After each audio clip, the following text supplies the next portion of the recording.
Welcome to the Abarca, where we speak about fitness, entrepreneurship, and humble beginnings.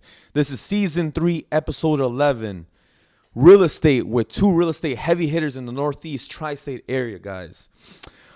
We have very special guests here. Joe, roll the intro.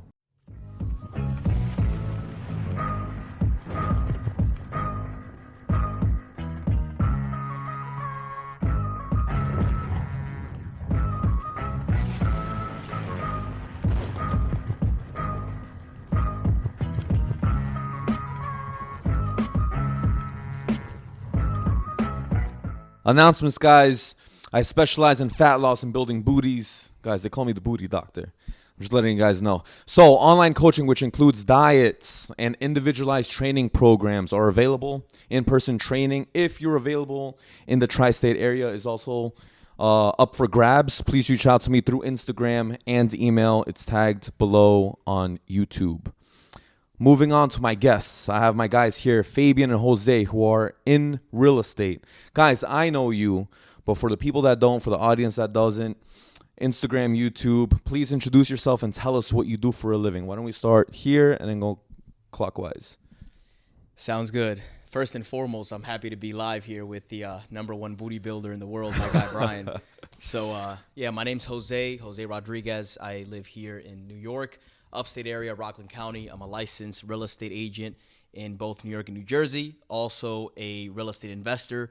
Been at it for 6 years, and I'm happy to just come on here, do my thing, and maybe inspire some of you guys to start buying some properties. Brian, thanks again for having me. And my name is Fabian Baez. I'm from New York City. I've also done a lot of work in North Jersey, so I'm back and forth between the two locations. And I've been a real estate professional now since 2015. Started as a real estate agent out in the city. Got into the investment games in residential multifamily in 2019. And then a few years after that, transitioned into the commercial multifamily game. I also do some consulting as well. And looking forward to just chopping it up with you gentlemen and talking some real estate and seeing if we can help your viewers out in any way we can. Yes, sir. Since we do speak about humble beginnings, I would like to start off with, where did you guys grow up, and did you guys always want to be a real estate agent? Okay, Fabian, why don't we start first and then go counterclockwise? So I grew up single parent household, really, just working class background. My mom raised me pretty much by herself. And it was during the kind of the after effect of the recession in '08. Okay. Where I was working a job. I was a job readiness instructor for a private firm. I was downsized, and it caught me completely off guard. And it was really tough because it shook me up, and I heard someone say, a lot of times in times of crisis, you have to reinvent yourself. So I had to do that because I didn't like that fact because we were, you told one thing and then, but you never know what could happen. So you get blindsided, just called into the office, we're letting you go. Oh, wow. So, and then from there, did a few things here and there.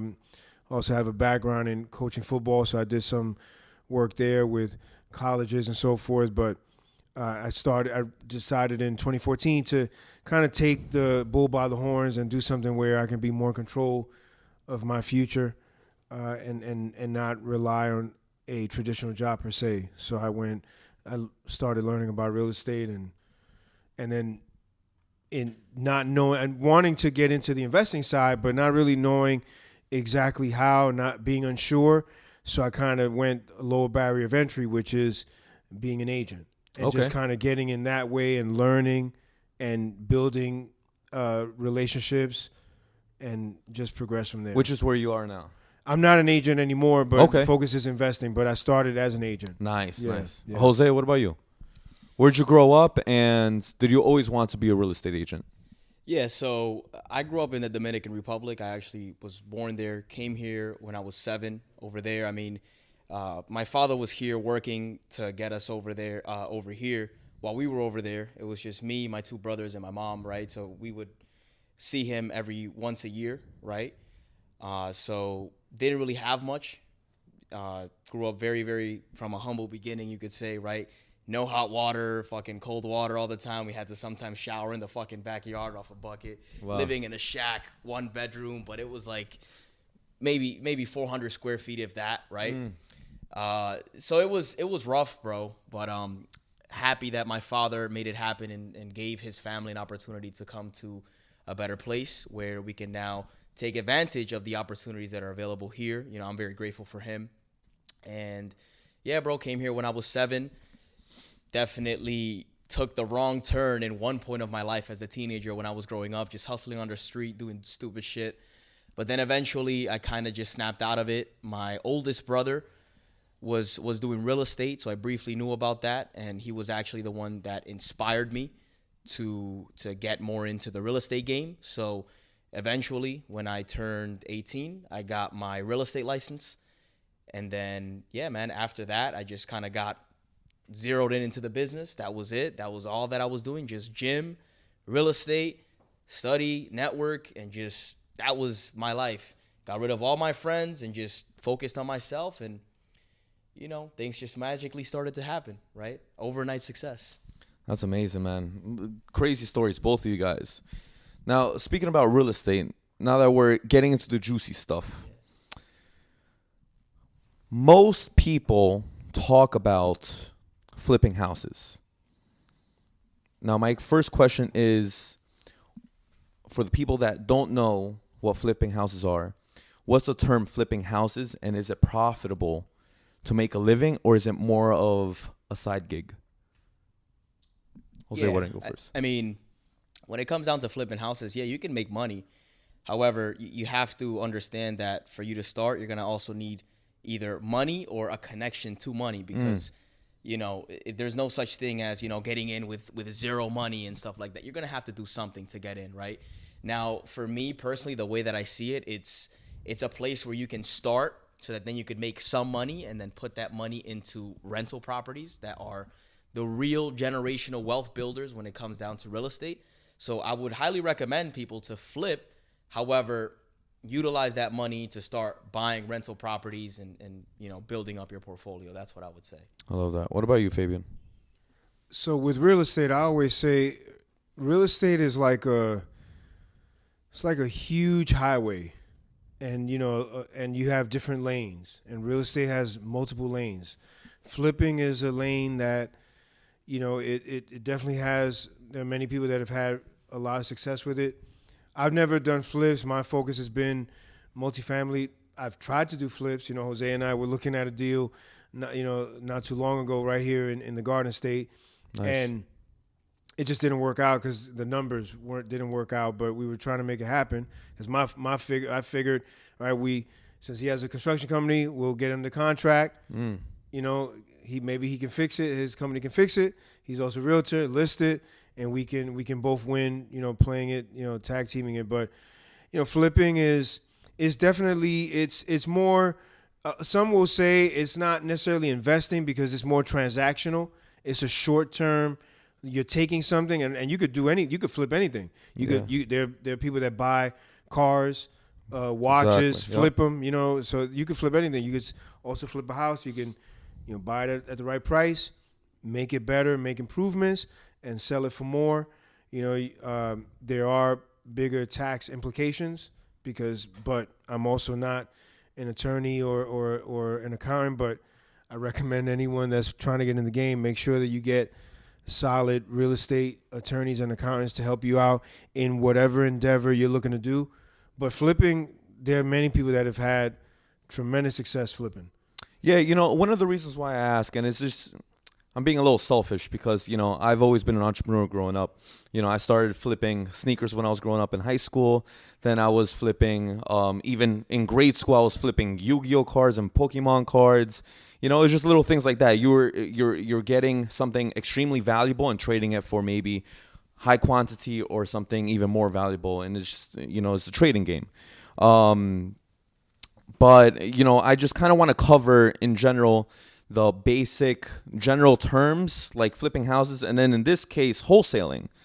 I didn't know too much about wholesaling until I started surrounding myself with real estate agents, people, doing wholesaling, people doing flipping, etc. So for the people out there that don't know what wholesaling is, what is wholesaling and why is it popular? Fabian, why don't you start and then we could go the other way? So wholesaling is very popular because you're involved in a real estate transaction, but your commitment, the level of commitment that you have to it is not as it's more transactional. It's more shorter term. So you're taking this property, you're putting it under contract, and then you're assigning the contract or flipping the contract to someone else. Maybe you got this single family that you negotiated with the seller. Hey, the seller wants he'll take 270, and you know that once you've done your homework. Hopefully, you should have done your homework as a wholesaler, and you know that once it's rehabbed and brought back to life, maybe the market value is 400. So now you can flip that, assign that contract to someone else.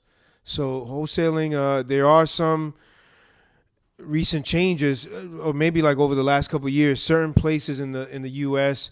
They don't allow wholesaling, or they've made it more difficult. But wholesaling is kind of across the board.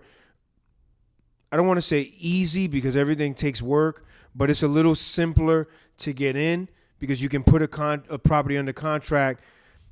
Some people say for a couple hundred. I would say at least a couple thousand, at least, right?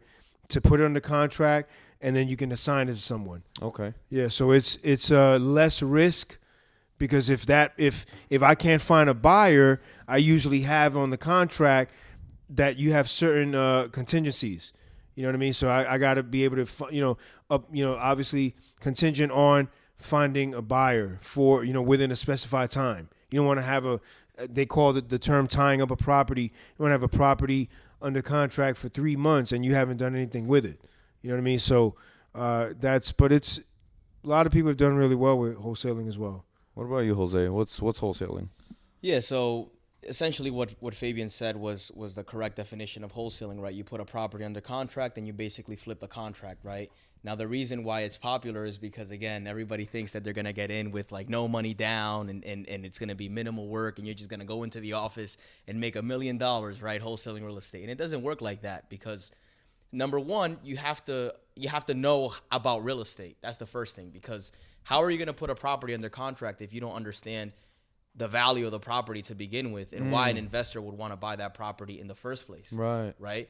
So, and also in regards to finding a deal, how are you going to go about finding the deal, right? It's not like deals are just magically going to fall on your lap. So you're either going to have to, whether it's driving for dollars is what they call it, right? Driving around the neighborhood, looking for different properties that are distressed or that look abandoned, skip tracing them, finding out the information, maybe possibly having to speak with the aunt of the owner, try to get to the owner because you don't have the owner's number, sending a mailer to fucking Africa to see if the person hits you back up. So there's so many different things when it comes down to it. And it is possible. I'm not saying that to discourage anybody from doing it, because I do think it's a great way to get into the business for folks that don't have a ton of money sitting down, right? Because it is you could say like a lower entry fee, okay, for it, right? Like I've put a property under contract for $250 and I wholesaled it, So yeah.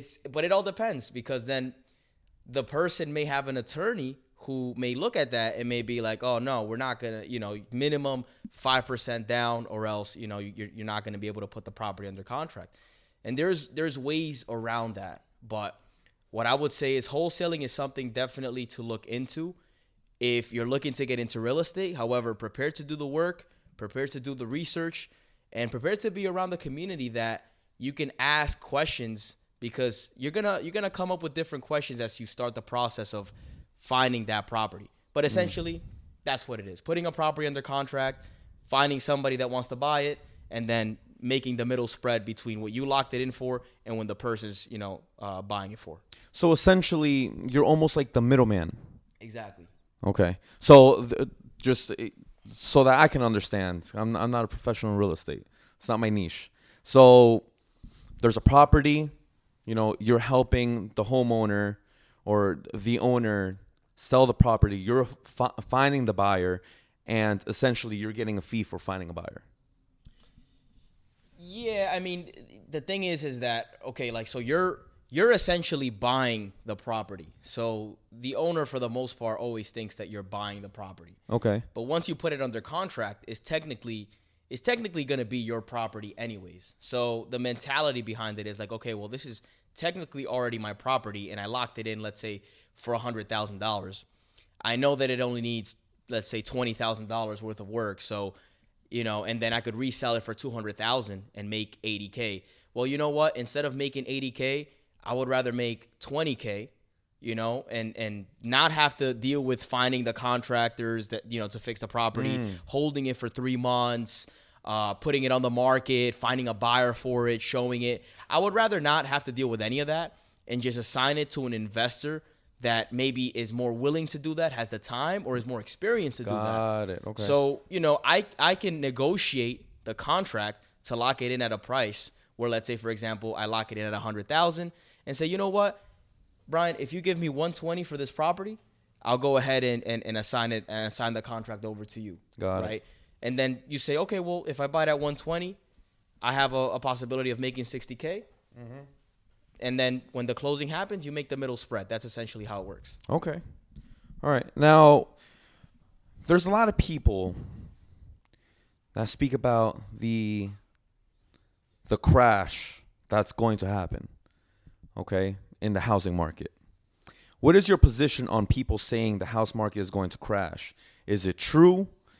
And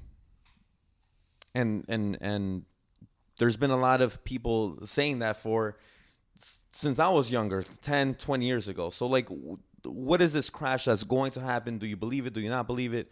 Is it BS, or do you think it's going to happen? Jose? Yeah, I mean, my take on it is it's listen, anything is possible. Nobody has a crystal ball, right? It's very difficult to try to predict because of all of the politics involved into it, right? And all the regulations that are being placed right now on, even real estate, interest rates going up and everything else like that. What I would say, right, if there's anybody out here that's kind of worried about it and you're looking to get into real estate, personally, what I'm doing is, if there's a really, really good deal, like in regards to like flipping, I may take it on, but it has to be like a really, really good deal. Otherwise, I'm just sticking to buy and hold, because when you buy a property and you rent it out and you're making money every single month, whether the market goes up, down, sideways, you're making money every single month because of the rents. So in a market like this, I would highly recommend focusing more on, rentals than flipping. So then, just to directly answer the question, is a crash, going to happen, or is it just like out in the blue, is the gray area where you're just not sure about the market? I would say, in my opinion, it's a gray area. It's possible again, but I would say it's more of a gray area. I don't think there would be a crash. If anything, I think it would be like a correction, right? But I don't think it's gonna be like like 2008, where the real estate just dropped, everybody was losing money. Like I don't think it's gonna be like that. All right. What about you, Fabian? So what I would say is, to echo Jose's point, in terms of the correction, when you talk about what happened last few years right after COVID, there were property values skyrocketed. And so there was just a lot of, right, with a lot of people, for example, moving out of the cities and so forth.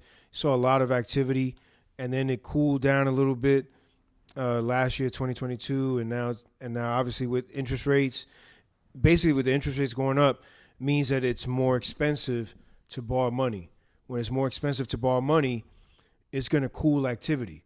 And you check the you watch certain channels, and they let you know about how every month how the mortgage numbers are, and mortgage. I don't know exactly where we are right now, kind of, entering Q2 of 2023, but mortgage numbers fall and earlier this year had cooled a little bit, meaning less people are taking mortgages. It doesn't mean that no one's buying a home or an apartment, Right. but it's different.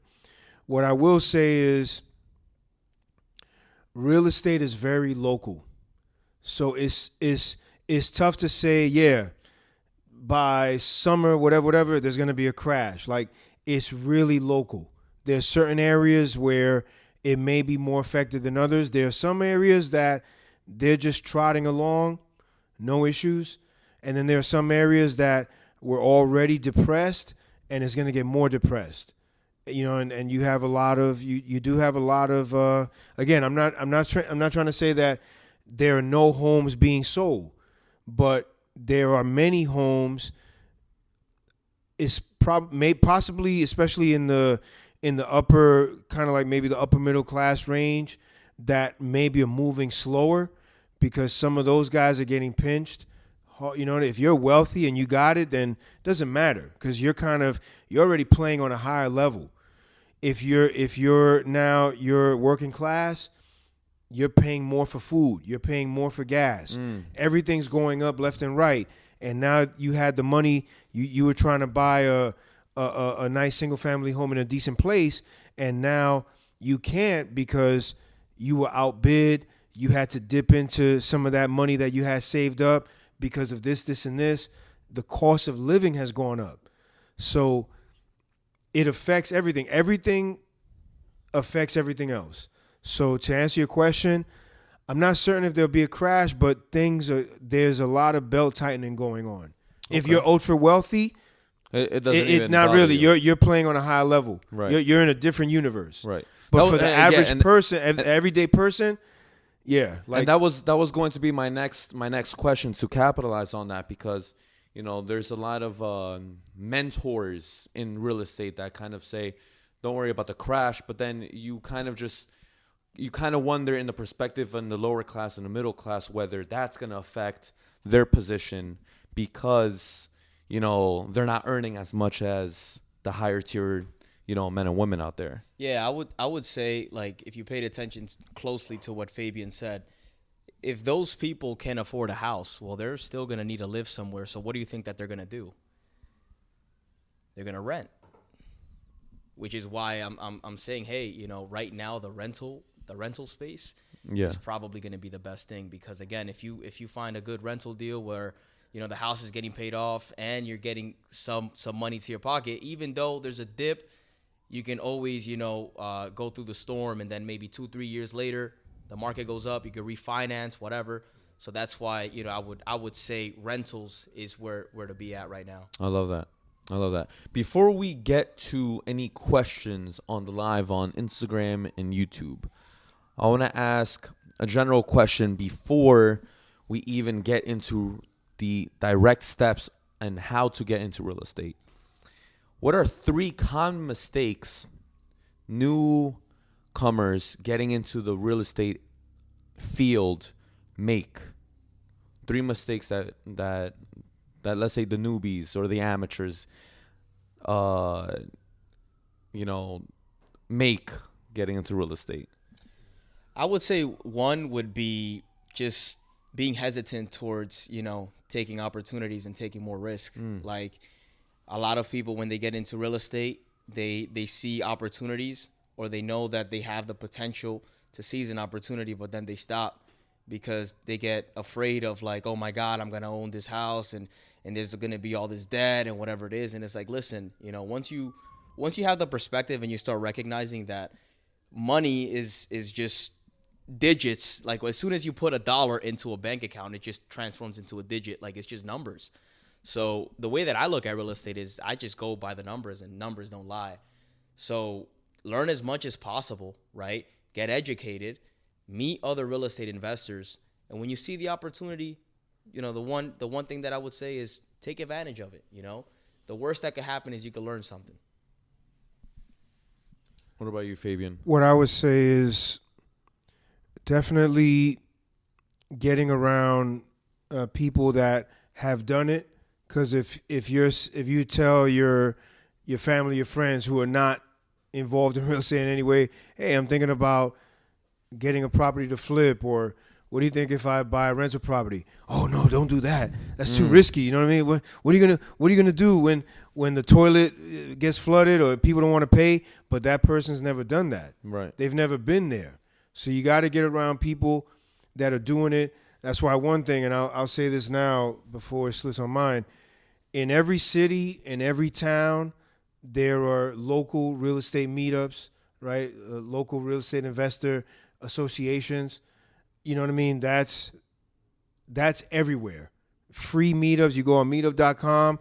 I'm not an affiliate. I don't get anything from it, but it's everywhere. Right. So, real estate is a huge, anyway, it's multi-trillion dollar whatever industry, but so everywhere you want to go, there's a meetup. You want to get out there, meet other people who are in the business, who are looking to get in the business.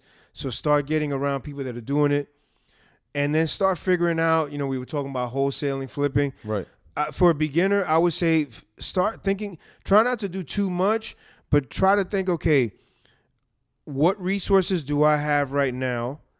What can I do, and how can I start? So like, for example, myself, when I started, I didn't have a lot of resources. I didn't know much. So I was like, well, it wouldn't make sense to try to get like $10,000 and do something and put myself out there like that if I don't really know what the hell I'm doing.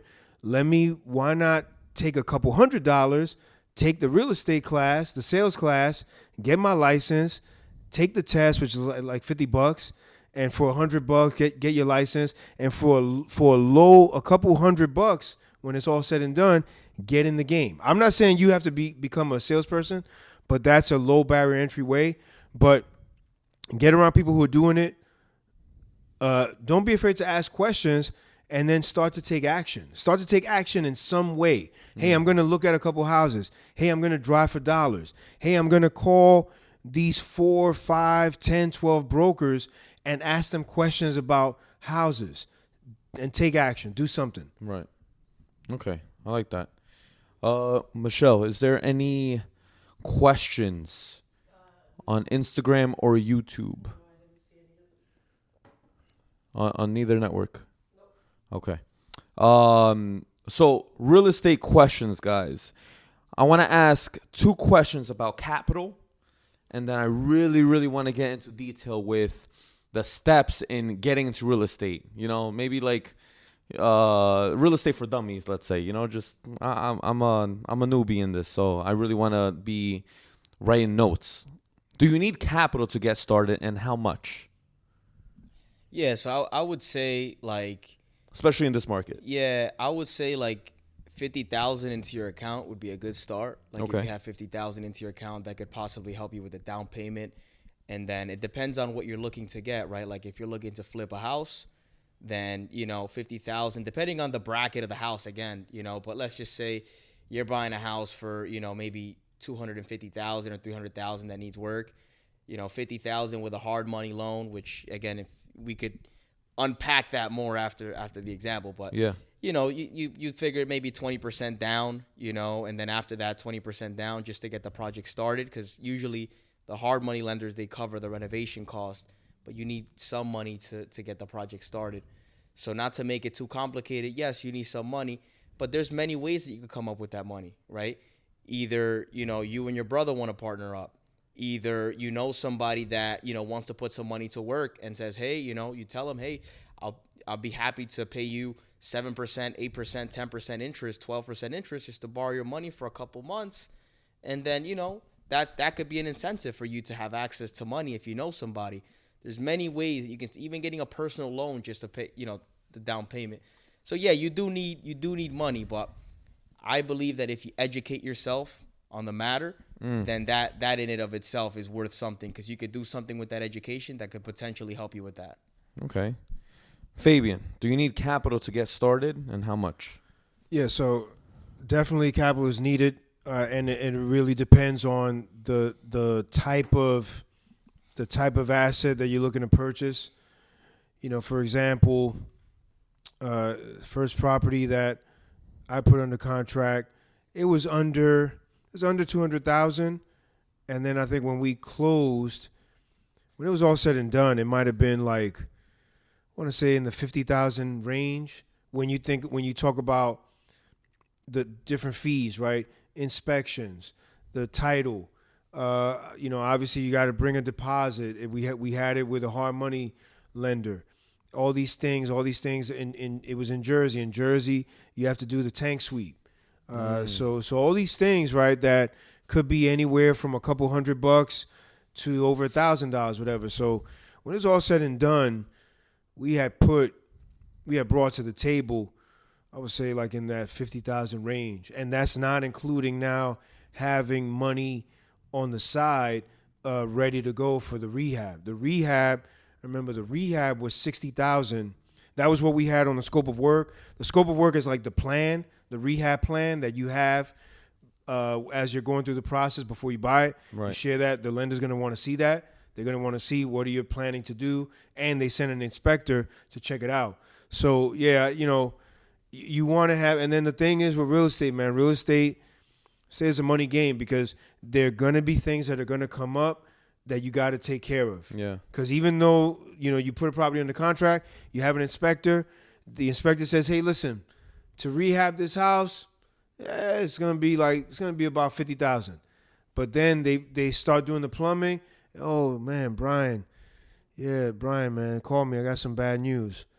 Oh, what's going on? Well, you need brand new plumbing. This is from like 1980s. You know what I mean? So, well, how much is that going to be? Well, let me just put some numbers together. I'll let you know. And now, guess what? He ain't telling you it's going to be less. You're going to be paying more. Right. So it's a money game, man. Like you got to have capital at the ready because, there's Murphy's Law. What can go wrong will go wrong. In real estate, that's a fact. Right. There's going to be something that's going to happen. You're going to have to, hey, listen, yeah, okay, how much is it? Okay, I'll send it to you. I'll Zelle you, whatever, you know what I mean? It's going to be another $5,000 or whatever. So it's part of the game. Wow. I actually had a live example. My first flip, I guess there was like some water in the basement. Yeah. And the inspector was like, oh, it's just the gutters. It's just the gutters are clogged. Like, you'll be fine. I was like, all right, whatever. It's just the gutters. Nice inspector. Yeah. He's a nice guy, And next thing you know, there was a flooding issue. And we had to spend $7,200 of unaccounted expenses to install French drains around the basement. So going back to what Fabian said, you gotta hold yourself accountable for some extra expenses that may possibly pop up, and it happens to everybody, so just be ready, have the 50 and some, and before we move on to the next question, there's many ways that you can acquire real estate, like what Fabian was just mentioning, many different types of real estate. If you're looking at it from the perspective of like, hey, I'm looking to I don't want to rent, I want to buy a house instead, and maybe a term, that's called house hacking. I'm not sure if you've heard of it, but basically what it is I buy a 2-family, I live in one unit, and I rent out the other unit. And hopefully, I get to either live for free, or I get to live and get paid, or maybe, I don't have to pay as much as I would pay for a rental because I'm getting some income from the other unit that I'm renting. And you could get into a 2-family, 3-family, 4-family for as little as 3.5% down with what's called an FHA loan, right? And an FHA loan, it's basically a government-insured loan that, it's to help the low-income class people to get into a property. And even with the credit score, they're also flexible. The entry, I believe it's anywhere from 580 to 620, while in conventional, you have to be at 680 credit score, right? So they're really flexible. Yes, there's some additional closing costs, and yes, there's an additional insurance that they have to pay, right? They call it property mortgage insurance. But either way, again, numbers don't lie. Take a look at the numbers, see how it works. Back in 2019, I got myself into a multifamily.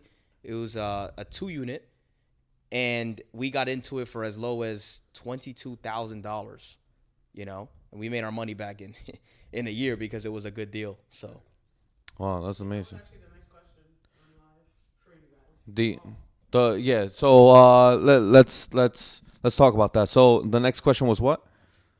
What do they think of the new mortgage rates regarding higher credit Mike. score Oh, okay. It's too short. It's fine. So what do they think of the new mortgage rates What do they think about the new mortgage rates regarding higher regarding higher credit scores, credit scores, having to pay more, having to pay more, and lower credit having to pay less? I heard about that this morning. So this is one of these things. I was shaking my head this morning. So this is something, an initiative where they're putting in explain that phrase first, Fabian, and then yeah. and then so and then you know, describe it. you have interest rates that are gonna be applied, right? When you Right. Because most people, let's face it, if you buy a home, it's gonna be the biggest expense of your life, right? Most people are not just, oh yeah, how much is it? $650,000. Yeah, all right, I'll write a check. Right. Most people can't do that. You're gonna finance that. Correct. Well, guess what? There are interest rates, right? That because that's how the lender makes their money. They're not just lending you the money; they're going to lend you at interest. You know what I mean? So, and interest rates right now have gone up, and then there's criteria that comes into play in terms of what kind of borrower are you? Are you making 90,000, 700 plus credit? Are you making 30? You and your spouse making combined 55,000, and you're borderline 600, 650. That's a different profile. The lender looks at each of us with a certain level of risk based on some of these things, right? Have you ever filed bankruptcy? How much debt do you have? What do you own? Do you own any assets? This and that, all of that stuff. They look at your whole profile. So this is, and to be fair, I just saw something this morning, but I didn't read into it completely. But what it is there's an initiative by this administration to make the barrier of entry for those people that maybe are not considered, top-notch applicants, home buying applicants, kind of lower the barriers a little bit to make it simpler for them.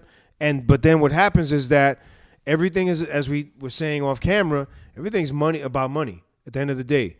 So if you lower standards and lower interest rates for certain individuals, maybe who don't earn as much, who don't have as strong a credit profile, but then you got to make up for that in some manner. So now they're talking about instituting increases for the people that maybe earn more, that have a stronger credit profile, raising the rates for them. So, so you're telling me you're going to penalize people who Having a high credit score. you know what I mean, who are stronger potential home buyers. I thought that was bullshit when I So saw that's that. what I'm saying. And I'm glad you cursed, because I was going to ask you, but because we'll let loose now. We'll have some fun. Yeah. But yeah, so it is bullshit. It's bullshit, and it's unfair. I think you gotta find ways to do things where you can help everyone and not necessarily penalize a group of people because they're who's doing the good things. They're higher earners and have a higher credit score. Right. You're gonna penalize them with higher rates. Because guess what? You're already paying more. We were talking about property taxes. We have rental properties. When you get those utility bills, the water, the sewer, and stuff like that, stuff ain't cheap. Everything's going up. If you go through your emails and stuff like that, I bet everybody on this live, I'm sure you've gotten emails saying, hey, just so you know, dear customer, as of June 1st, because of the cost of this and that, and basically the price of the service is going up because the cost of doing business, everything has gone up. So, you can't penalize people who are bringing a lot to the table already. Like, Yeah. I completely get you want to help, because it's owning a property. I don't want to get too off track, but I just want to say this: owning a property, it's in the best interest of a lot of, obviously, it's big business interest for the banks, for the lenders, for governments. Why? Because homeowners fund a lot of services through those property taxes. So home ownership is a big, big deal. It's a big driver of local economies. But, let's not let's not hurt people here. Yeah. You know, so that's what I saw that story this morning, and I'm not in favor. I don't know where it is, if it's like set in stone already, Right. but that's major. So Jose, semantics is basically you have a low credit score and you're gonna have a better rate. If you have a higher credit score, you're gonna have a higher interest rate. What do you think about that? Yeah, man, I think it's bullshit, right? I'm on the same page with you guys. Like, and just like you said, why are you gonna penalize somebody from doing the right thing and having his shit together? So, essentially everything that Fabian said was on point. And I mean, hopefully they don't end up pulling the trigger on that, because I believe that it can possibly, be a disaster in other areas, right? So It's interesting, man, because, at that point, if it's set on stone, then I'm not going to be paying my credit cards in full. Goddamn. You know what I'm saying? Like, all right. Real quick, I have one of our guys here. How do you leverage credit to get killer deals? Real quick, just to answer this question, Jose and then Fabian, before we move on to my next question. yeah, I personally haven't used like personal loans or anything like that. I know that you can. Okay. I would say that, yeah, if you have the ability to do so, I would say definitely look into it, right? Because it's a way to get into the game. I believe in leverage. I believe in, utilizing debt to make yourself richer. I believe that if you have the tool in front of you, you should use it and become a more resourceful individual. So, if it's available to you, 100%. Now, a way that I use that is, again, I either have a private money lender, right, who wants to make some interest based on putting his money to work and saying, hey, Jose, I have this amount of money. If you find a property, we can maybe work something out. We work out the terms, and I pay him, whether it's 8%, 10%, 12%, just like I was, speaking with you guys earlier about that. And then another way that you can use debt, again, is mortgage. When you get a mortgage, that's debt, right? When you go to a hard money lender, that's debt. You just have to pay a small percentage to get yourself into that property. Now, if you can use a personal loan to get yourself into that property, if it's an investment property and the numbers make sense, do it. If it's going to be like your personal home, don't fucking do it, because that would be a terrible idea. Fabian, what about you? So there is a way that you can leverage, if you have strong personal credit, you can leverage that and start to build business credit, and from that be able to acquire business funding. Okay. And many people do that. There are many services out there. I'm not going to recommend any on the air here because I'm familiar with many of them, but I don't have firsthand experience. Right. Just like there are many credit repair services out there, but there are numerous companies and entrepreneurs that are helping you to, if you need to bolster your personal credit, they can do that, but then they can also help you go about the steps of building business credit, and there are plenty of people that do that, and they're able to get 5 figures, 6 figures of loans from different institutions. You can take that and start buying real estate, start developing a business. So it can be done. It can be done. Okay. Yeah. Now, I heard both you guys mention the term, look at the numbers. If the numbers make sense, and I hear so many real estate people say that. That's in the code book. Bro, what the hell does that mean? Look at the numbers if the numbers make sense. Is there some type of calculation, a formula? Funny you ask. Yeah. Bro, just look at the numbers. But I mean, the way that I go about it is, I mean, there's a lot of variables, but if you're looking at a rental property, right? How much money is coming in? What can you rent? Is there also a storage unit in the property that you can rent? Do you have coin operating laundry, machines in the unit that you could also rent? Like, how much income does the property bring in versus the expenses? Are the utilities separate, right? If you own a multifamily, are the utilities separate? So if you get to rent both units, each tenant pays their own utility bill. Or are you buying a 2-family or 3-family that only have one utility and it's all combined, where you're responsible to pay the gas and electric? Okay, boom. So now you have to, put that cost in there and then continue to accrue all the expenses, all the cost of what is going to cost you to, they call it operating costs, right? What is going to cost you to basically run the investment, what your income is, and then you do the math and see what what is called the net operating income, right? That's what you get from income minus expenses. And based on that number, you should be able to know, okay, is this a good deal? Is this something that it's worth me picking up? Or is this a deal that, is not? And for example, if you live in an area here like New York, right, you have to also incorporate things like, the snow plowers, right, that come through when it snows. So that may be a charge. Landscaping, that's going to be a charge, Garbage, if you pay for garbage pickup, that's going to be a cost. So just being in tune with all of your expenses, being in tune with all of the income that pertains to property, doing the math, and make sure that the numbers make sense. So basically, just looking at the macro instead of just looking at the price of the house. Yeah, and again, everybody has their own preference in regards to the numbers. And for me, like for example, if I'm doing a flip, I want to at least be making $100,000 on that flip. That's my main criteria. If I'm not making $100,000 in this flip, I'm not doing it. But again, some people may have a lower bar. They may say, well, if I could make $40,000, I'll do it. The reason why I like to keep it higher is because I understand what kind of work goes on into the flip, and certain things could get delayed and it could cost you money. You could open up a wall and find something that's underneath that, that could end up costing you money. So I personally like to keep my margins high. Love that. And, if anything happens, I can still make some money. So, Fabian, what about you, man?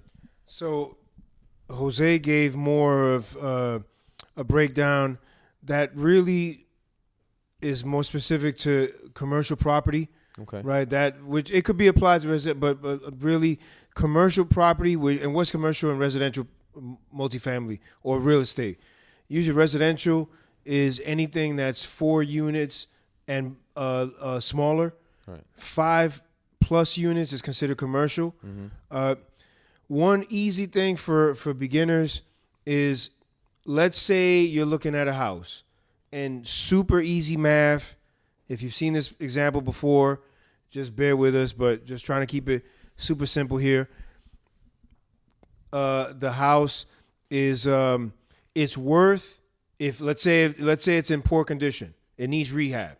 But let's say if it's in pristine, move-in ready, like Brian, you could pack right now and move into it tomorrow. Let's say at that point it's worth $100,000, but at this point it's not. It needs rehab. You want to be buying that at 70% ARV. What's ARV? ARV is after repair value. So all fixed up, all rehab, ready to go. Let's say easy math, keeping it super simple, it's worth $100,000, but it's not in that condition right now. Right. You want to be buying that thing at roughly, in this example, $70,000. If you could get it lower, God bless, awesome. Right. As low as possible, because as we mentioned, there's going to be costs. There's going to be expenses. There's going to be something unexpected. You're going to get that phone call. Hey, Brian, we're going to have to replace XYZ. Yeah. You know what I mean? So it wasn't in the original scope of work. So that's simple math, okay?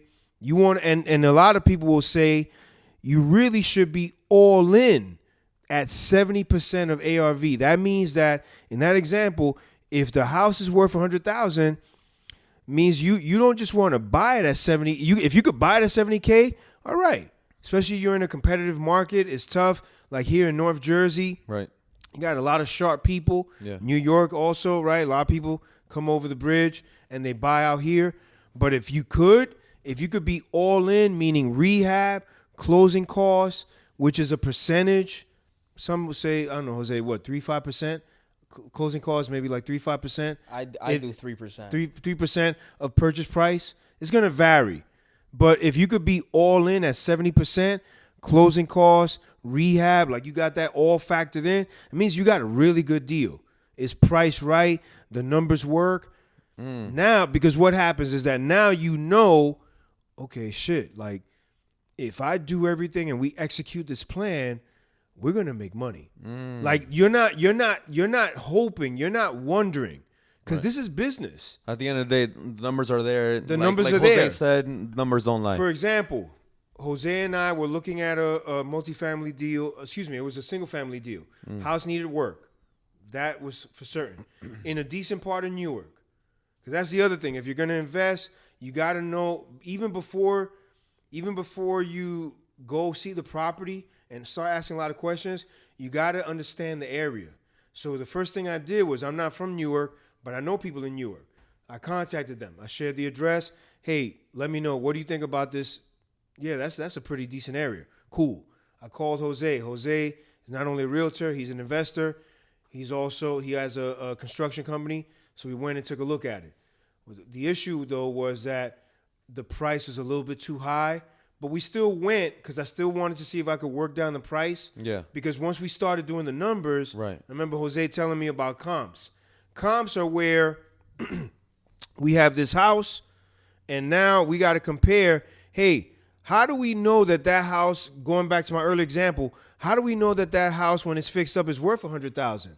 Well, let's say it's a single family home or whatever, you want to look within a mile radius. Oh, here's this other house similar to that one that's sold ideally within the last year, similar to it. Not that this one has 3 bedrooms and this one has 5. It's got to be similar, as similar as possible. Then this one over here, about a 0.8 of a mile away, similar house. That one, maybe this one sold for $97K. That one sold for $105. Okay, yeah, this could be 100. It makes sense. It's got to make sense. Those are your comparables. So you got to know that. So that's important because you have to know what you're getting into, and that ARV formula, that is a good starting point to see, okay, does this thing even make sense? If I buy this thing, can I make money? Am I going to break even? Am I going to lose money? Right. Because if you're doing any of those, then you might as well just, keep looking.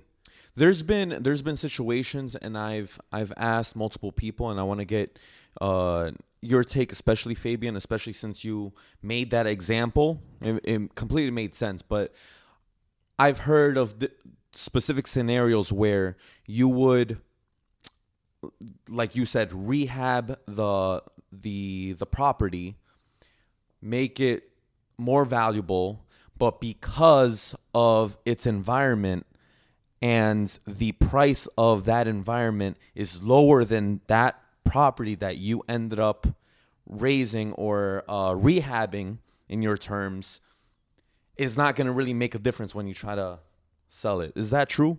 So what I'll say is anytime you improve an asset, it's going to improve the value. Okay. Overall, because you've put work into it. You've made it better. You've made it livable or more livable.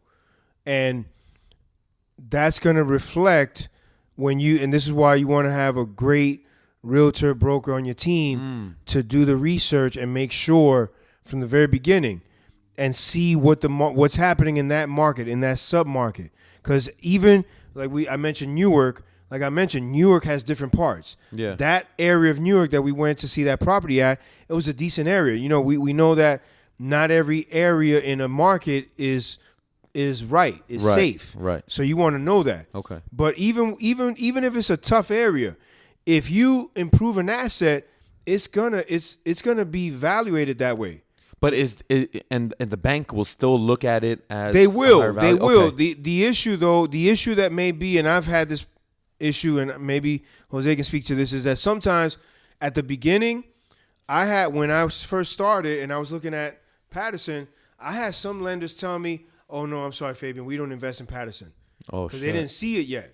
And that area that I mentioned off camera where we got that first property, right? It was kind of like, to coin it, it was kind of like mile hood. It wasn't too crazy. It wasn't, you know what I mean? It wasn't but it was okay. Right. It was okay. Right. But it wasn't too safe. But some lenders, we mentioned, lenders look at different people as different risks. They also look at properties and areas with certain risk levels. You know what I mean? So you got to look at all that. We have 2 questions on the YouTube live. Okay, wait, hold on. Jose had an idea. Yeah, so I wanted to also add into that, some people may come across now that we've gone over that example, an appraiser, right? Which basically the job of an appraiser is to come up with the evaluation. It's like a third-party evaluation of what the property is worth, right? Now, the reason why Fabian mentioned make sure that you have a good agent on your side is because even myself as a real estate agent, I had a property in Newark, I still have it. And as you're saying, Newark is a big area. There's some good pockets, and then there's some terrible pockets that I wouldn't buy a property even if they paid me to buy it. Okay. And in the market where I'm in, it's a very good area. Like the rents are almost maybe the highest in Jersey. Like it's a really, really good area, right? And the bank sent out the appraiser over there, right? So the bank ordered the appraisal just to make sure that, they're protected because they're going to invest money into, the asset that you're telling them, hey, this is a good deal. So they sent out a third-party appraisal. Now, the first thing that I'll say is that make sure that the appraiser is local and that they understand the area. So communicate that with your bank and say, hey, look, I just want to make sure that the appraiser is local. That way, because, bro, I had incidents where the appraiser would pull up to the property and it would be the springtime and the motherfucker would have snow on top of his car. It's like, bro, where the fuck are you coming from? Jesus Christ. You know what I mean? So now, long story short, the appraiser pulled up the comps and it was like 15-minute away distance, the properties that he pulled up. Right. Now, the reason why this is such a big deal is because, again, Newark is a big area, and 15 minutes away, that's like, you could compare it to like, let's say, a Class A neighborhood to like a fucking Class D where it's like hood, violence, and crime and all of that. Right. So the rental prices are going to fluctuate, and he was trying to use rentals from locations and areas that it didn't necessarily match up to the direct area that we were in. So the reason why it's good to have a good real estate agent that knows the market is because you can rebuttal that appraisal and say, wait a minute, you guys use properties that were located, over here, which is D class neighborhood versus over here where it's B class or C class or whatever. And it's a day and night different, right? So you want to make sure that you're looking over at everything carefully. And again, if you're a new investor, it would be best to partner up with somebody that has experience or to have somebody over your shoulder that can guide you and know what they're talking about. Understood. Now, before we get to the YouTube questions, I wanted to get your take on this and real quick because I really, really want to get into the steps of getting into real estate. So maybe a few sentence answer. I'm being a little selfish here. In order to get into real estate, okay, or even entrepreneurship, you need to become very, very much money literate, like any business, right? What's some advice you could give to shift a mindset to make conscious financial decisions that they can begin to save up money to get into a business, or in this case, real estate? A simple mindset. Get around better people. I like that. Get around better people. Because as you get around better people, they're going to use a different language that is not, comfort to maybe a shitty environment that you were in, or an environment that not, the people may have not been bad, but they just don't understand the terminology. They don't understand the mindset, and they're not speaking from that frame, right? So get around better people that are in real estate, that are in the business, and you'll have a lot of questions, and I'm sure that, they'll be happy to answer them, especially if you're serious. So get around better people. Okay. What about you, Fabian? Definitely, that's a great point. He took it from me. That I was going to say that you have to give another one. Then give another one. No, I'm going to add to it. You have to change your circle. You have to get in the right circle, which is why also, as I mentioned earlier, the RIAs, those local meetups in your area. Or if you got to, I used to drive from New York. I used to go to them in Hasbrook Heights and other places just to get around different people to learn. And this was years ago. But then also, don't be afraid if you're coming from a place where you feel like maybe you have limited resources. See who you can meet in these new circles that you're becoming a part of, and see how you can trade value. Maybe you have some time and you can now start to help them. Hey, listen, for example, I'll give you an example. I actually did this. When I got started, I was working as an agent, but I knew I wanted to be on the investing side. But I had some limited resources. But what I did was I started networking with different investors, people who were flipping, who were buying rental properties. Hey, Joe, listen, what are you looking for? What kind of properties are you looking for? Maybe I could help you. Maybe I could. It's a term called bird dogging, where you're looking for deals and you're bringing someone deals, and then kind of like the wholesaler, but I would just be, hey, listen, Brian, I found this great deal in Paramus. Take a look at it. Let me know what you know what I mean. Maybe I find it from a wholesaler or a realtor, and then if you like it, you get me a finder's fee. You know what I mean? And I make a couple. You know what I mean? Right. So that was another low barrier entry way of providing value, getting around serious people. Now, not just anybody. These are people you want to be dealing with, people who are players who are doing deals. You know what I mean? So you have to do some vetting on your side. But again, like Jose said, get around different people, really build your circle up, build up your team. You should have a lot of realtors, attorneys, wholesalers, different people in the business who you could reach out to. Hey, listen, Brian, I saw this deal. I found this deal in Cliffside Park. I don't know that market. Let's say, for example, you're a broker and you know that market. Hey, Brian, take a look. Tell me, what do you think? Is that overpriced? They want that much for a 2-unit? Is that crazy or is that fair? Oh, yeah, well, it's all right. That area, I don't know. You know what I mean? It's by the high school. You would know because you know that market. Right. Very important because Okay. real estate is local. Real estate is local. You can't say like, oh, yeah, I know everything about real estate because there's certain pockets that you don't know. So get around good people, build a team, and then see, like, what could I do for you? How could I help you? How could I provide value to that person so that hopefully they can help me out? Because that's what life is about. Right. We're providing value. You opened up this platform for Jose and I. We got some nuggets that hopefully we can share with you and your audience. That's just about it's a trade-off. Yeah, definitely. Now that was a good question from our guy Isaiah. What are a few tips to gain financial freedom? That's basically, that's some sauce right there for you. Next one from Timmy. Great show, G's. Question, Fabian, Jose, do you guys look for appreciation or cash flow more? And which do you prefer when buying rentals? Real quick. That is a great question, and I say cash flow. Cash Get flow the money. Get the money now. Appreciation will come. Okay. Get the money in your account now. I love Absolutely. that. I love that. All right, guys. So getting into my usual segment, I usually have a segment where I ask entrepreneurship questions. But since we're talking about real estate, I'm going to be talking about real estate questions and specifically getting into real estate in general. So I kind of want to just like jot things down because there's a bunch of questions here I really want to get into.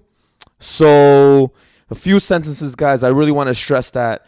Just get to the point. First question is, what is the first priority step in acquiring your first rental property?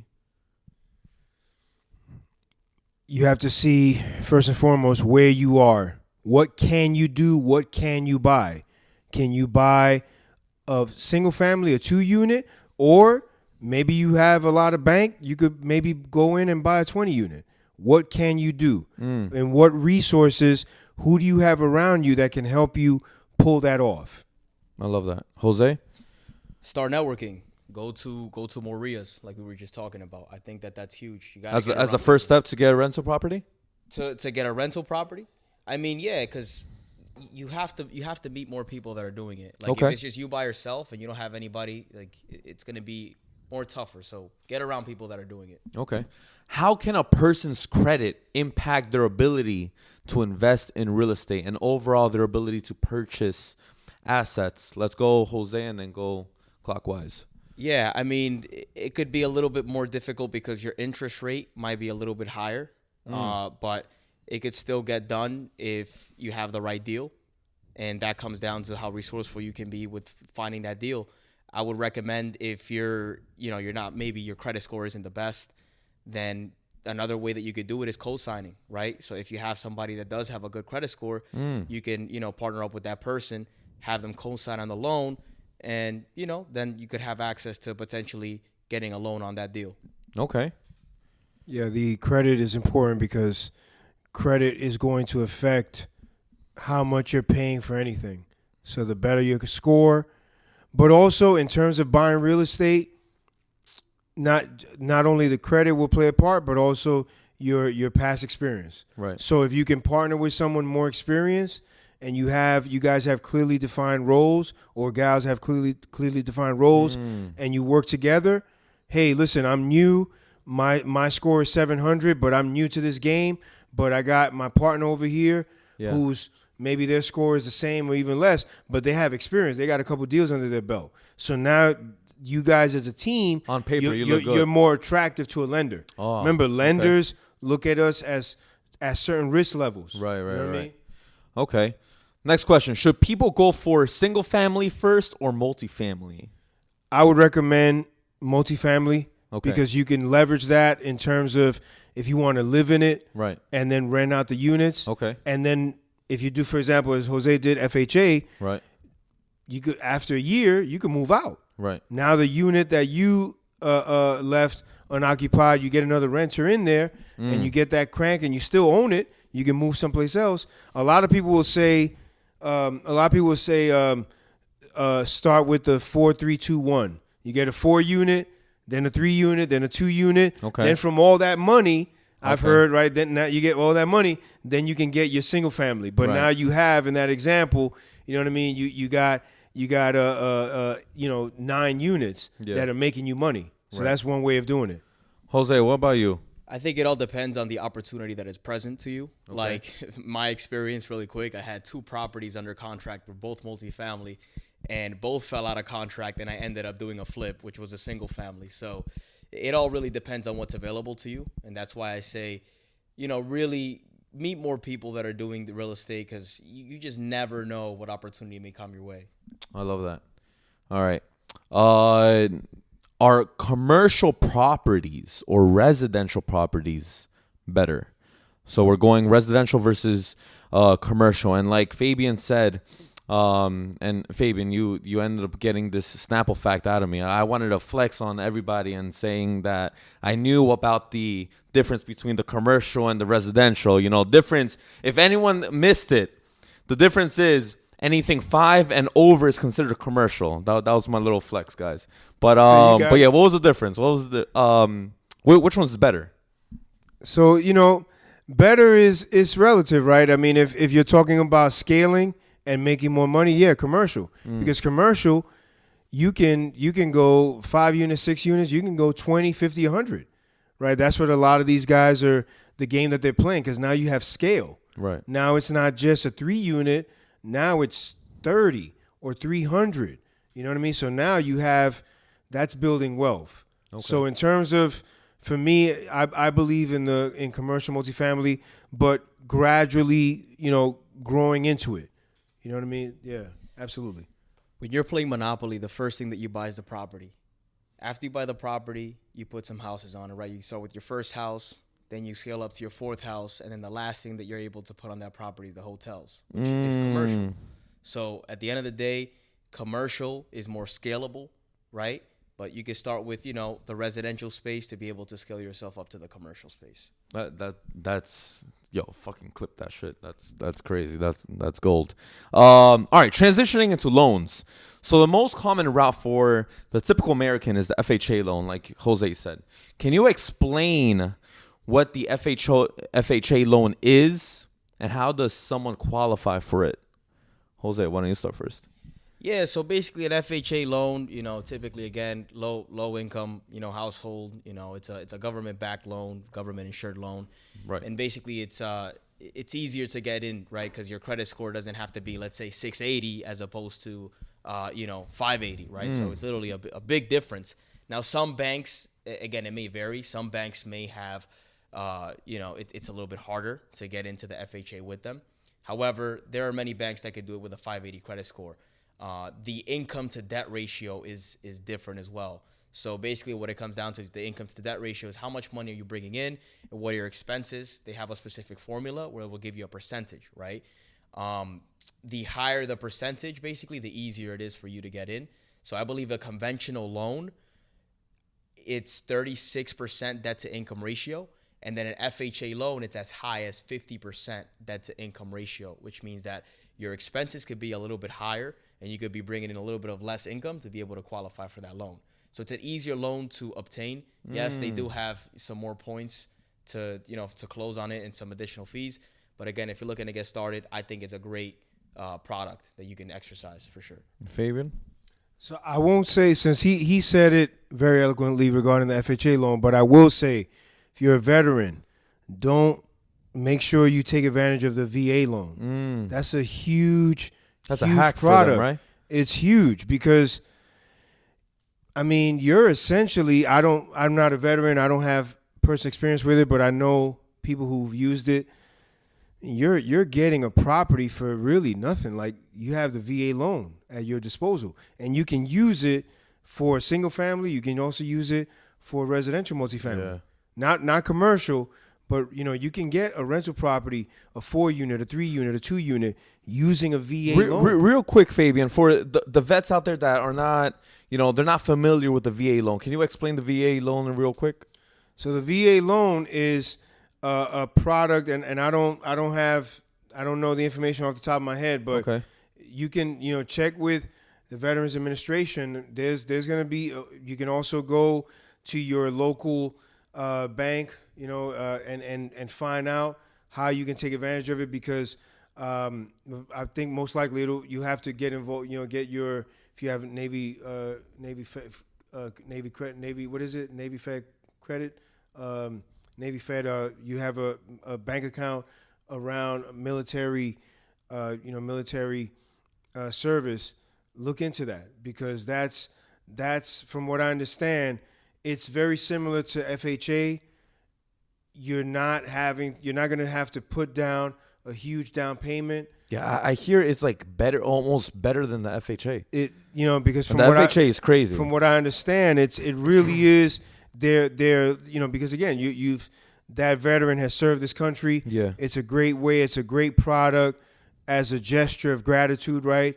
And again, it helps everyone, because, folks, your federal, your state, your local government, they want as many people as possible owning property, because that is what funds your schools, your police, firefighters, so forth, the road repair, all of these things. That your tax dollars fund that. That's how that happens. All right. So if you're a veteran, look into the VA loan and take advantage of that. right. And it's non-taxable income, so like that's how the higher ups end up almost not paying any taxes, right? So I'm not sure how it works out with the VA loan, Right. but no, well, in general, in real estate, in general, in real right. estate. Because when you do that, when you've taken that property, going back to that example, you taken that property and fixed it, and now you refi it, and you bought it here, and now it's worth up here. Well, that spread that you refinance, and now you pay off that lender, and now that 50, 60, 100K Jose was talking about that you pull out, that's tax-free. Yeah. Now, you have a loan, if you keep it as a rental property, you have a loan on the other end of that, but that money's tax-free. Yeah. You know what I'm saying? So it's powerful. And what I could say too, like if you have an FHA, or even if you pick up like a property with a conventional loan, home ownership, right? Another thing I'll say too is the conventional loan, you could actually get in a property for as low as 5% down, right? So there's still ways to get into it without the FHA, but it's a little bit harder to qualify for it. Now, if it's a house that you own and it's like your primal residence, right? It's where you're living. If you've owned the property for over 2 years in the state of New York and in New Jersey, you're able to basically shelter up to $250,000 tax free. So let's say, for example, I bought a property for $100,000 2 years ago, let's say in 2021, and it's already been over 2 years, and I want to go ahead and sell it. If I'm single, I could go ahead and sell it, which I'm always single, so I could go ahead and sell it for and let's say, for example, I sell it for $300,000, and there's $200,000. That $200,000 is tax free because I've lived in the property for over 2 years. Right. So that's a big advantage that you could also take care of. If you're married, I believe you could take advantage of that up to $500,000. So it's a lot more. All right. Good question. You guys are getting a seminar right here tonight, dude. man. It's the sauce. The sauce is crazy. All right, Real deal. Banks, and I'm being selfish here because this question is really good for entrepreneurs like myself. Banks are notorious for approving individuals with a 9-to-5 job, which I think is bullshit. with a set annual salary, let's say, for example, maybe $80,000 a year, versus the entrepreneur who makes about maybe 150, 180, definitely over six figures. How does it become more difficult for an entrepreneur to provide proof of stable income to a bank for a loan? For example, let's say the difficulties of an entrepreneur who has had their business for under 2 years that's making more than six figures, maybe 150, 200,000. How do you what are the difficulties when you're trying to get an FHA loan and your business is only under 2 years old? Yeah, I mean, you definitely have to speak with your lender because there may be certain things that he could do and be flexible with you. So definitely speak with your lender directly. One of the terms that Fabian used was real estate is local, so speak with your lender, see what he could do for you. There are certain loans where they can qualify 50% of your income, right, as towards the approval of the mortgage, because it's different with a W-2. You kind of everything is done for you already, right? But when you have that 1099, you have to basically report your expenses, and if you're a business owner, you're having a lot of things written off. So just really speak with your lender, see what he could do for you, see what kind of products they have for entrepreneurs, self-employed individuals. They should have some kind of package to be able to help. So there's some loopholes for these of course, entrepreneurs. Bro, loopholes okay. For everything, man. Listen, all right. Fabian, what about you? To his point, and we're going back to kind of a recurring theme on this show. The more you get out there and meet people and network with people, just hearing Jose recently, you have put me in contact with a lender contact. Yeah. There's so many different. Like we're talking about, we know the big commercial banks, but then we know the regional banks, the local banks. But then you also have mortgage brokers that this is what they do. They help people because they need to They need to originate loans. That's how they make their money. So there are different professionals out there, different programs, different services to help people. And if someone can verify that they make a certain amount of income, there's always little hurdles, that you got to get over. And once you do, but maybe for example, because I know you have particular things that you want to get done, Brian. Definitely. Maybe we connect you with a certain mortgage broker. Maybe it's not the local bank. Maybe it's a mortgage broker that okay, he checks, he sees your paperwork. Yeah, man, you know what I mean? He's got this much in the bank, you know what I mean? Yeah, I can help him, you know what I'm saying? Because what do? They shop for loans.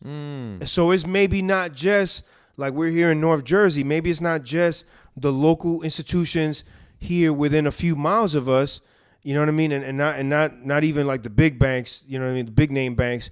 A lot of those guys, a lot of them are not really helpful in this regard. But you have a lot of regional banks.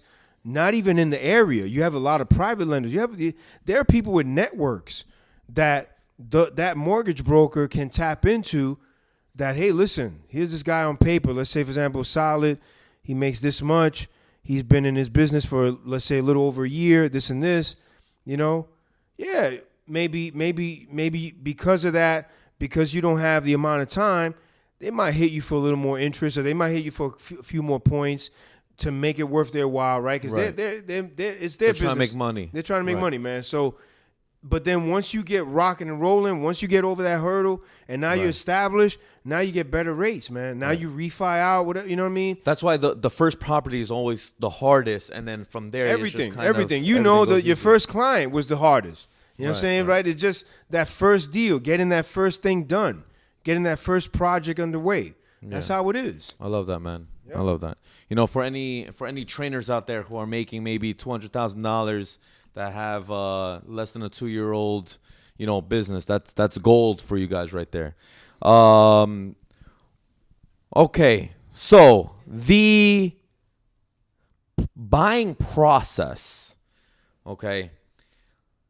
From my understanding, and you guys could correct me if I'm wrong and really go into detail because you guys are the pros here. It's gathering all the information like you guys said. I'm taking notes here. Okay. Getting pre-qualified, pre-approved for a loan, finding a property that makes sense. Okay. Getting the numbers right. Okay. Making an offer. getting a contract, and closing after the contract is reviewed.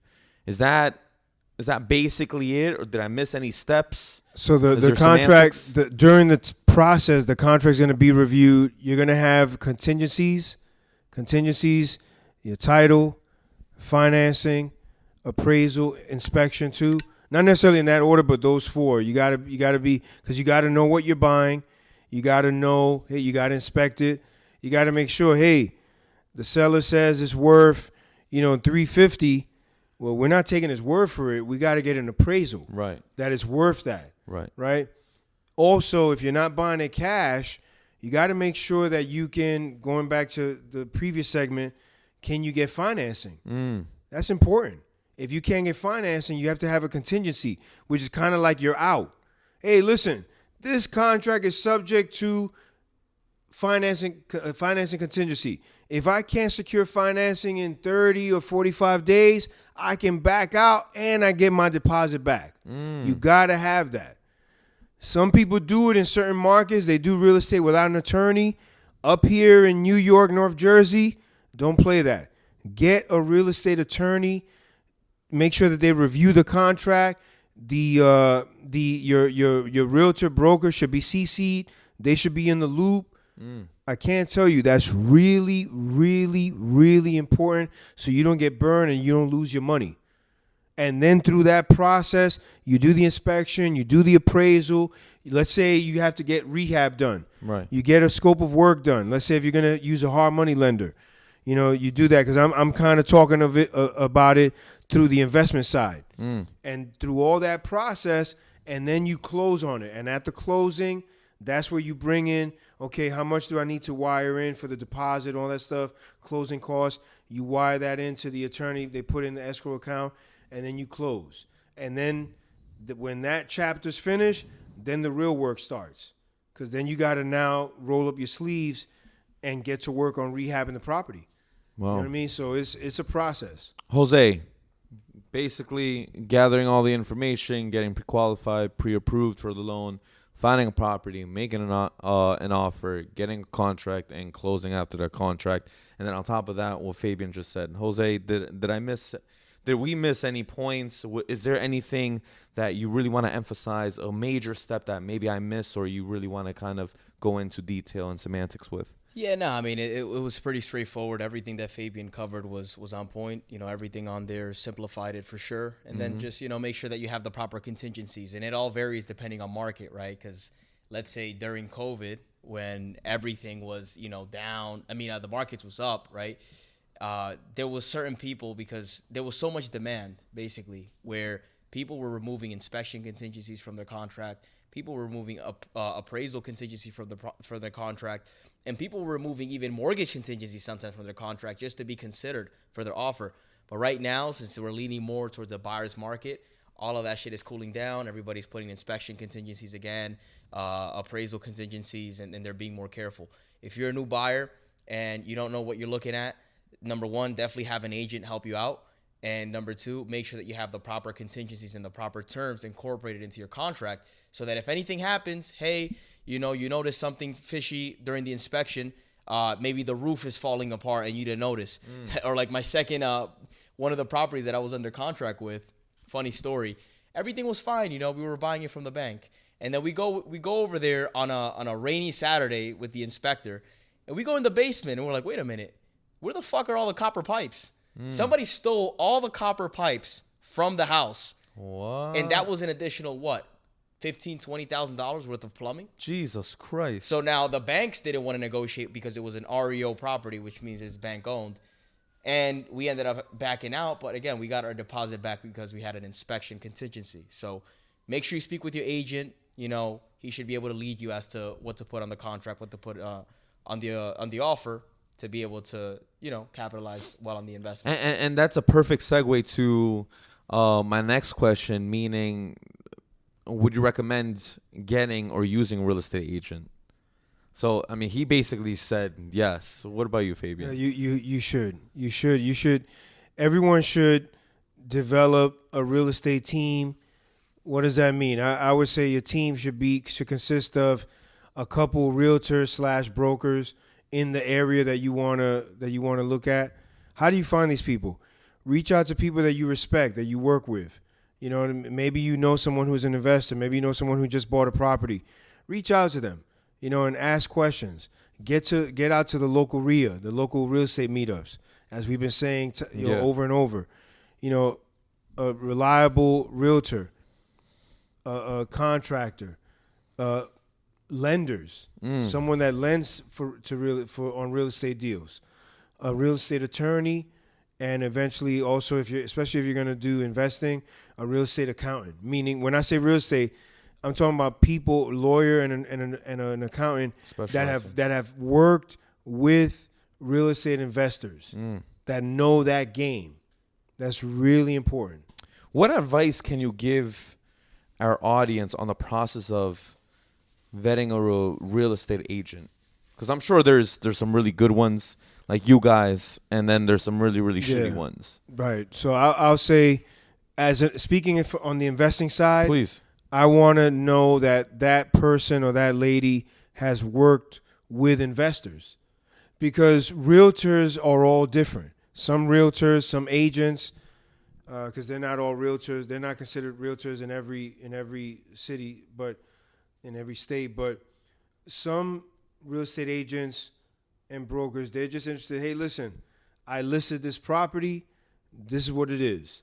Like they're not creative. They definitely, a lot of them don't get wholesaling. Wholesaling is that even legal? I've you know what I'm saying? I've witnessed those type of guys.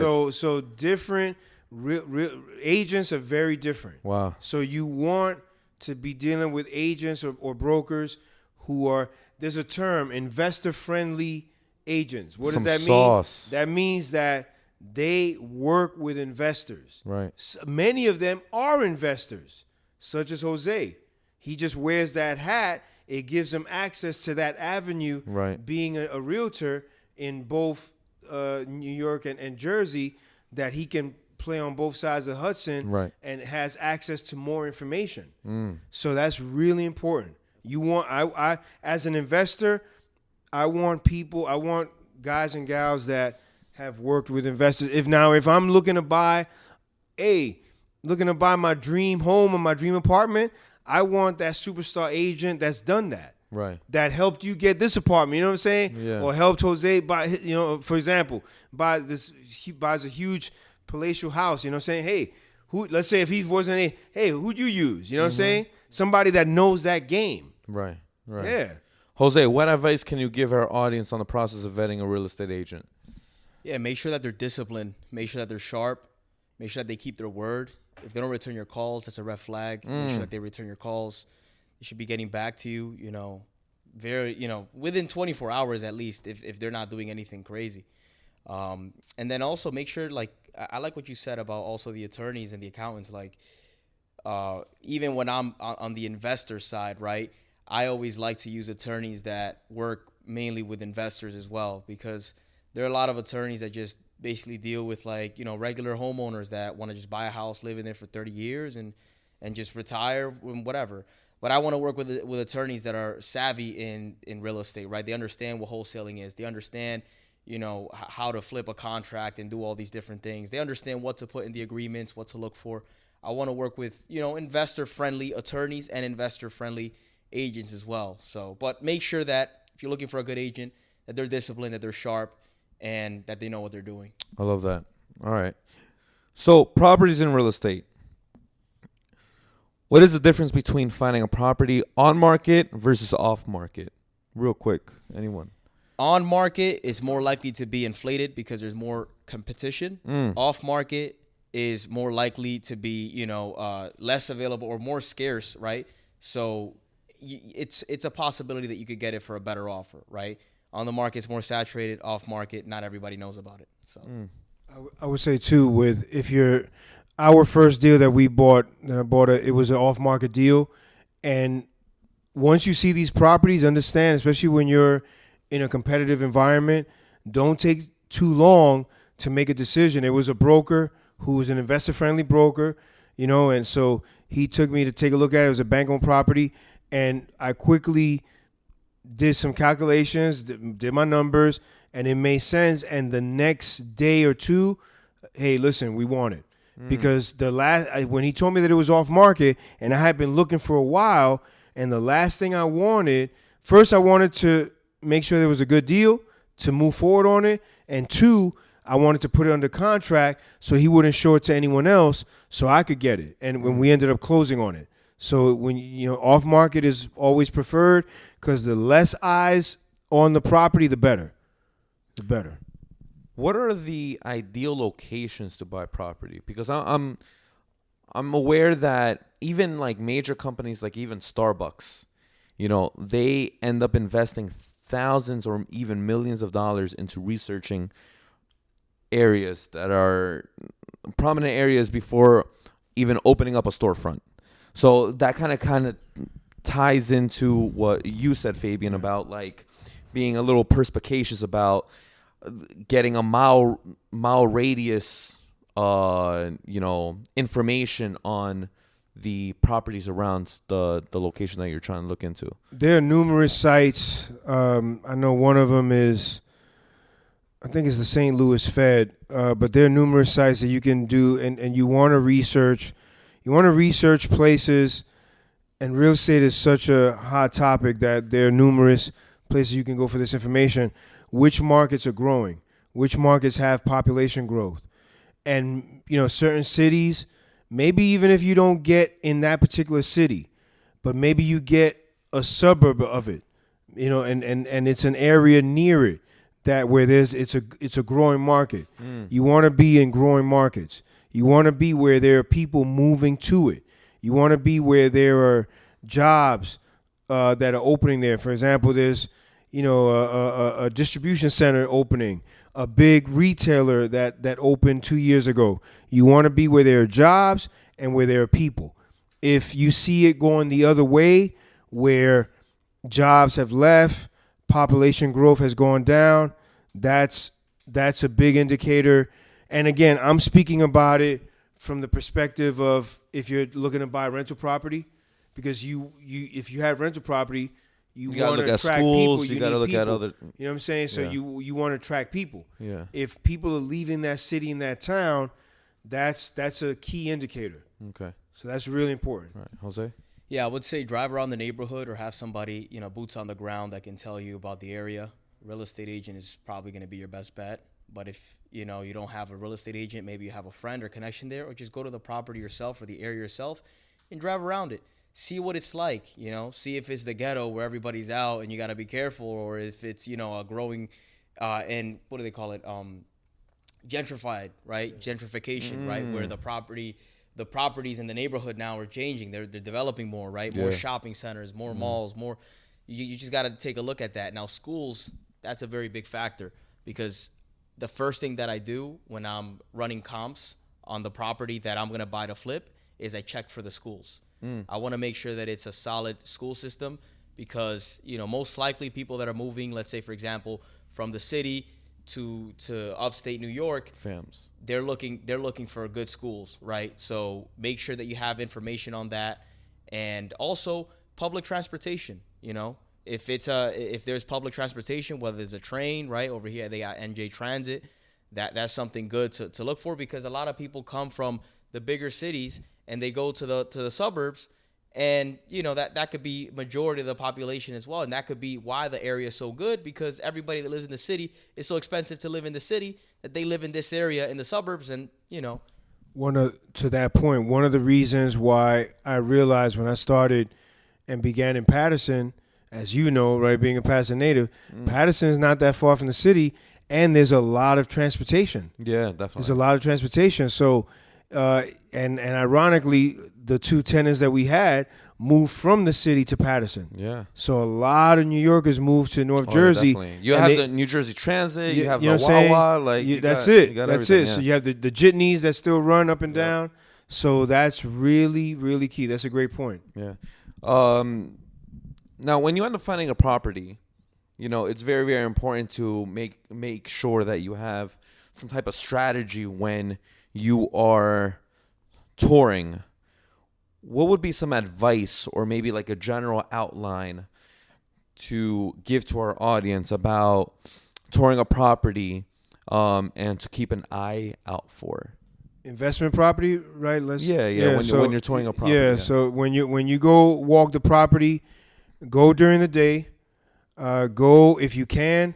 Go with someone more experienced than yourself. Okay. If possible, try to do as much as you can. If you can have contractors come out that same day to go and give you estimates, take a look at the work that's needed so that they can kind of see the condition of the property, and then they can come back at a later point, hopefully not too late, and give you a bid on how much it would need to be rehabbed, and try to knock all of that out, and just look for any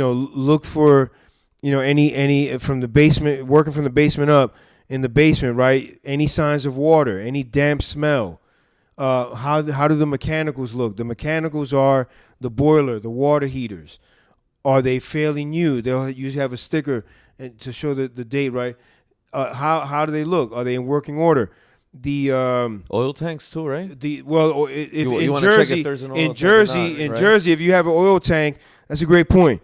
Yeah. Specifically for Jersey, if you're looking to buy a property and it has an oil tank, it is the responsibility of the seller to remove that oil tank. Yeah. Unless you guys do some negotiations and he cuts you a great discount, deal, right? But it is the seller's responsibility to remove that oil tank. Yeah.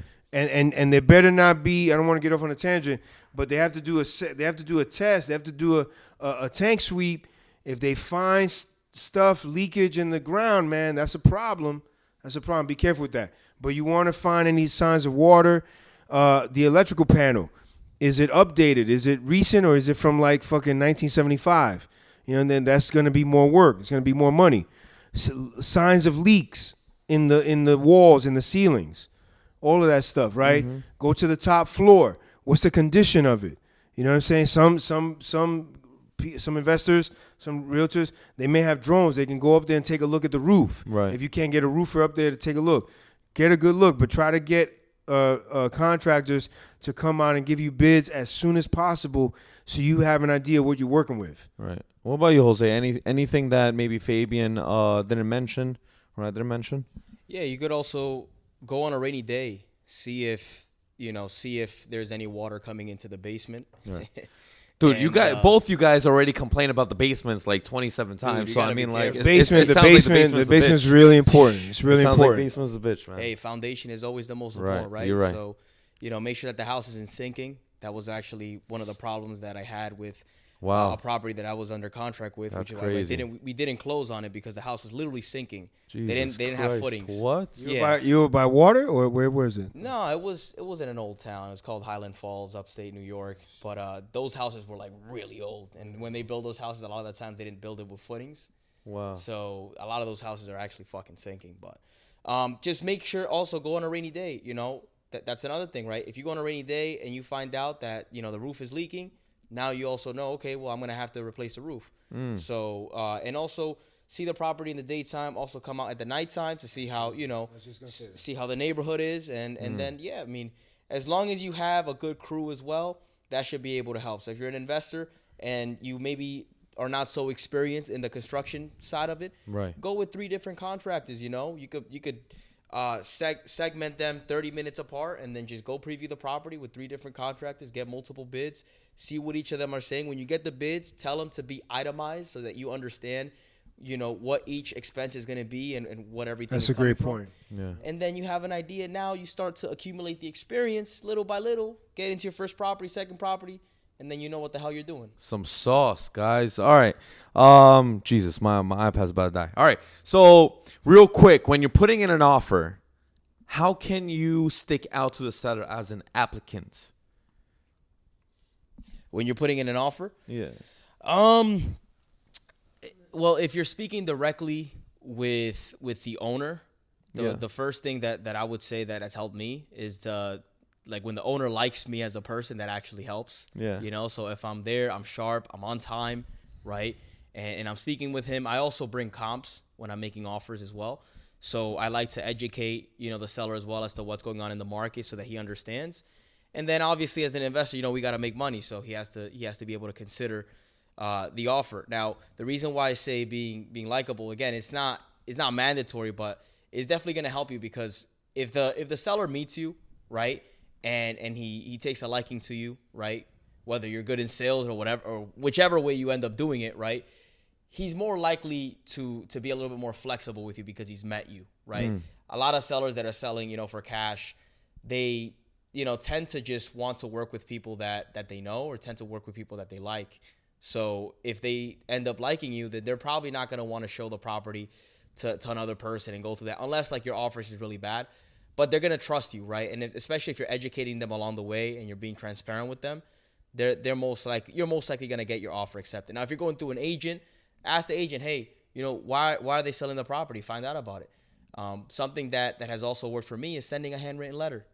Sending a handwritten letter and letting them know how much, you like the area, what you're looking to do with the property, how you're looking to improve the community and add value to the community, and that kind of transparency may help you in getting that offer accepted. Fabian, what about you? How do you stick out to the seller? You want to know in terms of what you can do, as an investor, as a potential buyer, how far up can you go? How much can you pay for it? Have that number in mind just to keep it, in the back of your pocket so you can be able to go through it. And then just like Jose was saying, communicate with the agent that you're dealing with. Hey, what are they looking for? What's going on? How am I looking here? What's it going to take? And in a competitive market, you can't lowball. And depending on the property. If the property's a dog, if it needs a ton of work, then that's a different story. But otherwise, you got to remain competitive. Don't get too cute. Just get it, especially when you're starting out. Don't get too cute. Get the deal done. Oh, yeah, I'm going to go in. He wants 250. I'm a low ball. I'm going to go 180. They're going to laugh you out of there. You know what I mean? Don't do that. See if hey, listen, all right, 250. Listen, I did the inspection. This and this came up. Would he consider 240 or something like that or whatever? Work with him. Like, be real. Be real. Don't try to be a slickster. You know what I mean? Because that's especially in this area. Being from New York, Jersey, it's too many people, man. It's a lot of competition. Right. It's a lot of people in the game. Yeah, I would also say before we move on, bro, your terms is also going to matter. And at the end of the day, there's a reason why they say cash is king, right? Because if you have a cash offer, that's technically going to be the strongest offer, unless it's like a lowball offer, right? And people are willing to even take a cash offer that is less than an offer that has a mortgage because of the process of going through the mortgage, right? A lot of people with mortgages are going to have that mortgage contingency, and if they don't get approved, they may have to go through all of that time to just find out that the person can't get the mortgage. Or if the appraisal comes out, less, then, they're going to have this whole tag of war. It's like, okay, well, I offered you $500,000, but the appraisal came out at $450, so I'm only going to give you $450. But if the offer is cash, you don't have to deal with any of that. Right. Because regardless of where the appraisal comes, regardless of, there is no mortgage decision because you're not getting a mortgage. At the end of the day, it's like, hey, this is what I have. These are the proof of funds, right? You're showing them that you're eligible to that you have the money. They're going to consider that. And then the terms, again, at the time, during the cold, right? What ended up happening was that everybody was removing their contingencies because there was so much demand on houses that for them to make their offer more attractive, they would take off the inspection contingency, they would take out the appraisal contingency, and that would, hopefully get them an accepted offer. But now when it's leading more towards a buyer's market, right, you're a little bit more flexible. You can add more contingencies, but again, cash is king. Guys, some sauce with some of the top 2 real estate agents from the tri-state area in the Northeast. Guys, closing thoughts. How do you like being on the pod? Was I a good host? Did I ask good questions before we take a shot? This was a phenomenal experience, brother. Thank you for having us. Of course. For anyone that, you can follow me on Mr. F. Baez on IG. Be happy to, if you have any questions, feel free to reach out. Yes, sir. Likewise, man. I'm extremely grateful. Thank you for giving me the opportunity on coming on the pod, brother. Of course. Any way that, I can add value and help you guys out, I'm here. And yeah, IG, JRod_845. Feel free to follow me, hit me up in the DM. any way that I can help y'all, just let me know. Listen, I don't know about you guys, but I feel like I could just fucking put a down payment on a real estate property right now. Goddamn. We're getting them ready. We're Some getting sauce, them ready some to make that sauce. move. All right, guys.